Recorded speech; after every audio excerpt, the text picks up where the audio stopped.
హైదరాబాద్ నగరవాసులకు ఒక అద్భుతమైన వార్త. మన బిర్లా సైన్స్ సెంటర్లో చరిత్ర సజీవంగా కళ్ళ ముందుకు వచ్చింది. కొత్తగా ప్రారంభమైన సింగరేణి పెవిలియన్లో 1,10,00,000 సంవత్సరాల క్రితం మన ప్రాంతంలో తిరిగాడిన స్టెగోడాన్ ఏనుగు శిలాజాలను ప్రదర్శనకు ఉంచారు. రామగుండంలోని సింగరేణి గనుల్లో బయటపడిన ఈ భారీ ఏనుగు 13 అడుగుల ఎత్తు, 12 టన్నులకు పైగా బరువు ఉండేది.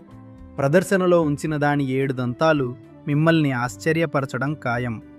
అంతేకాదు, 75,000 ఏళ్ల క్రితం ఇండోనేషియాలో పేలిన టోబా అగ్నిపర్వతం బూడిదను కూడా ఇక్కడ చూడవచ్చు. ప్రపంచంలో కేవలం 4 చోట్ల మాత్రమే లభించిన ఇంతటి అరుదైన శిలాజాలను చూసే అవకాశమిది. డైనోసార్ పెవిలియన్ పక్కనే ఉన్న ఈ ప్రదర్శన మిమ్మల్ని లక్షల సంవత్సరాల వెనక్కి తీసుకెళ్తుంది. మరి ఇంకెందుకు ఆలస్యం? ఈ అద్భుతమైన చారిత్రక